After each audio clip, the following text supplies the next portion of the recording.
Hello, my name is Connor Myers, and this is my position presentation. Kind of the issue I will be going over will be the issue of paying college athletes, more specifically, college and basketball um, players.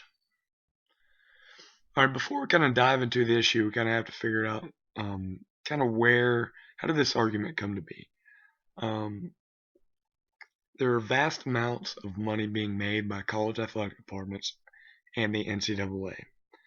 Um, Kind of the current format for compensation is the scholarship, and at most Division I schools, basketball and football give a full scholarship with a stipend of a base amount, typically no more than $800. The likeness of athletes can be used by the NCAA, but cannot be used by players. So a player cannot market themselves in any way to make money.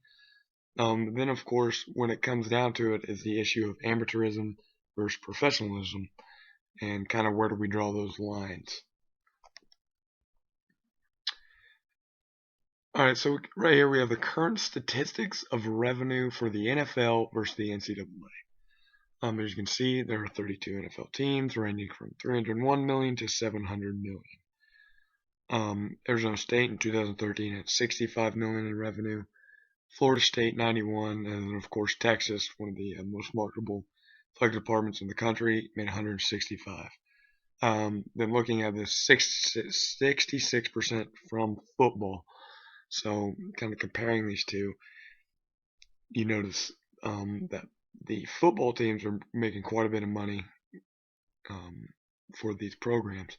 Um, the difference is that professional players typically make millions, while college players receive just a scholarship. So we kind of have arguments for and against paying players.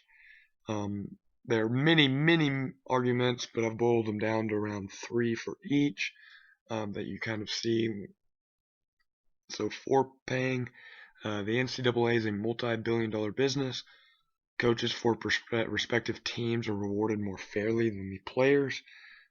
College athletes struggle to make ends meet. Against paying student athletes will cause cuts elsewhere. And of course, outright, most college athletic programs just simply cannot afford to pay athletes. And then of course, playing college sports is a privilege and an opportunity to showcase your talents to go pro. So kind of the argument, the NCAA is a multi-billion-dollar business. I found a quote from Michael Wilbon. He's a sports writer for ESPN. He made a great quote right here talking about the NCAA's deal with CBS and Turner Sports during their March Madness. It's about $11 billion, 10.8 to be exact.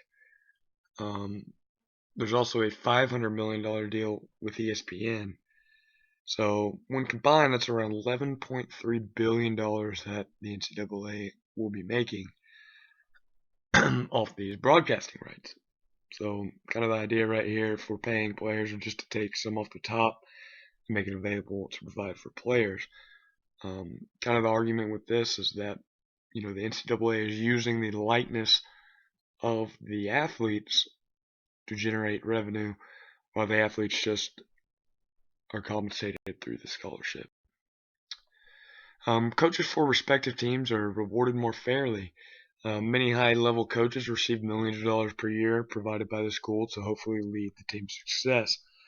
An interesting statistic, in 2013, the highest paid public employee, 27 different states, was a college football coach. In 13 other states, it was a college basketball coach. 2013, NFL head coaches were paid an average wage of $4.6 million. That same year, the average wage of the top 32 college football coaches, according to data from USA Today, was $3.4 million. So they were receiving about 74% of what top NFL coaches receive. College athletes struggle to make ends meet. Athletes are typically required to spend up to 20 hours per the NCAA practicing their sport.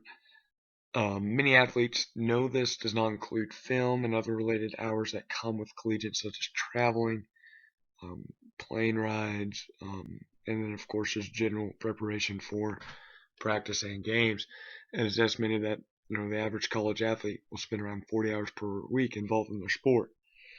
And then, of course, on top of classes, this can create a tricky situation for some that cannot typically make ends meet.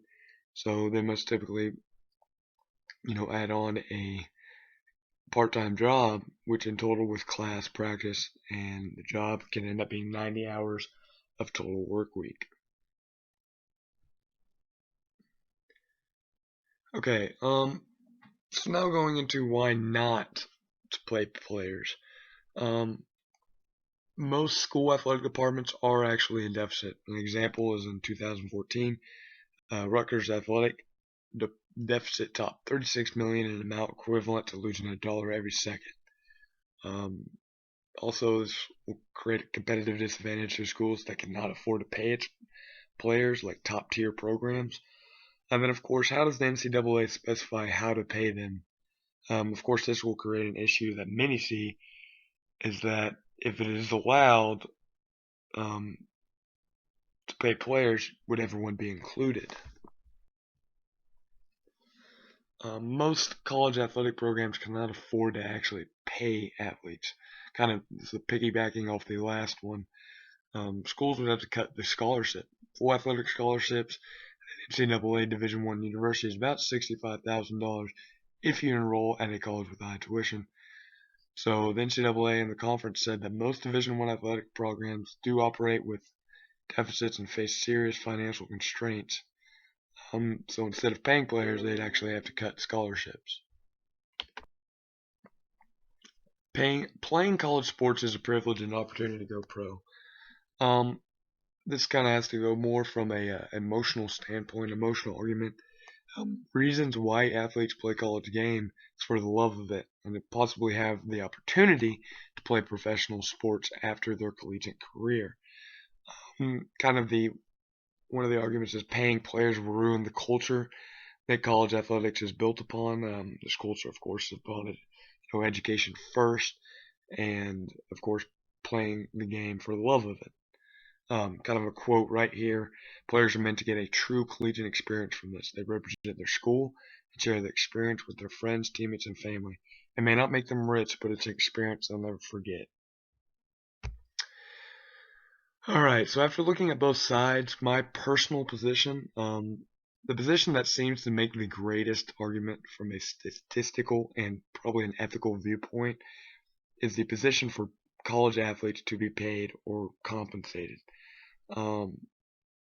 With the tremendous revenue created by the college athletic departments, the revenue that the NCAA received from broadcasting rights and using the players' images, seems to be, out of fairness that athletes who create this revenue reap some of the benefit. I think the argument I agree with the most would be an athlete should not have to live in poverty when his image is used to generate millions for the school and the NCAA. Couple conclusions. Overall, it's a very compelling issue. I feel like there's still plenty of debate still needed. Even though I do agree with paying players, I understand the difficulty and how to properly proceed with this initiative. Here are some of my references. And the